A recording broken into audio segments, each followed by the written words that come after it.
জীবনও তুমি আমাকে কল দিবা না জ্যাক, জীবনেও না। Prema, I need to talk to you. তোমার সাথে আমার কথা আছে। আমার তোমার সাথে কোনো কথা নেই, আমার চোখের সামনে থেকে যাও। আমার তোমার সাথে বললাম না তোমার সাথে আমার কোনো কথা নাই, বোঝো না কথা? আমি কথা শেষ না করে যাব না। আমার তোমার সাথে কথা আছে। তোমাকে না বললাম তুমি আমাকে ধরবা না। আমি তোমার সাথে কথা না বলে যাব না এখান থেকে। কি বলবা বলো শুনি, কি বলবা বলো। প্রেমা, তুমি সেদিন যেগুলো দেখছো ওগুলো সব সত্যি ছিল না। তুমি এখন কি আমাকে বিশ্বাস করতে বলতেছো জ্যাক? আমি তোমাকে বিশ্বাস করব আবার? একটা বার বিশ্বাস করার পরে আবার সেকেন্ড টাইম আমি সেম ভুলটা করবো, তাই না? আমি আর 10টা মেয়ের মতো ছিলাম না। আমার সাথে চিট করার আগে তোমার এটা বোঝা উচিত ছিল। তুমি একটা প্লে বয়, বুঝতেছো না?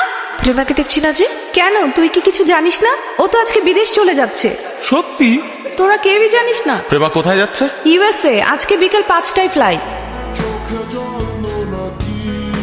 প্রেমার সাথে যে ঘটনা ঘটেছিল ওটার প্ল্যান কে দিয়েছিল? তুই দিছিলি। প্রত্যেকবার তুই এটাই করিস। কেন এই প্ল্যানে তুই ছিলি না? প্ল্যান আমার ছিল, কিন্তু বারবার প্ল্যান দিছি তো হোয়াটস রং উইথ ইউ? তুই ভালো সাজিস। তুই যে কত ভালো তার সব প্রমাণ এই ভিডিওর মধ্যে আছে। বেশি বাড়াবাড়ি করলে সোজাসুজি প্রেমার কাছে ভিডিও পাঠিয়ে দিবি। জ্যাক ছাড়ো, stop it Jack, Jack stop.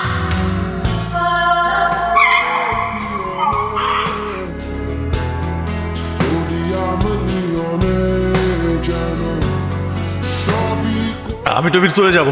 Sir, আমার কথাটা শুনে, আমি কথাটা শুনে এই সেক্সি টু ফ্লাইট।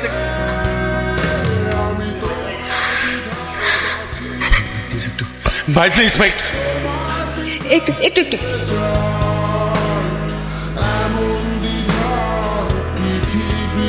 চাও নেই? যে মানুষটা আমাকে এত ভালোবাসে ওকে ছেড়ে আমি কিভাবে যাই বলো? বিশ্বাস করো, আমি এই টাইপের ছেলে না। হ্যাঁ, আমি ছিলাম আগে, আমি ওরকম ছিলাম, কিন্তু আমি তোমাকে বলেছিলাম না যে একবার তুমি বলো ভালোবাসি। একবার বলো, আমি সবকিছু ছেড়ে দিব। আর বলতে হবে না প্লিজ, আর কিছু বলতে হবে না। আমি তো সব জানি আমি কিছু বলতে হবে না। এই পাগলা পাগলা যেন কখনো না দেখি। খুব অভিমান হয়েছিল আমার উপর। তুমি তো বলেছিলে কাউকে ভালোবাসলে এমন ভাবে ভালোবাসতে হবে যেন তার প্রতি শত অভিমান হলেও শুধু তাকেই বলতে ইচ্ছে করে ভালোবাসি। তোমার নামে যত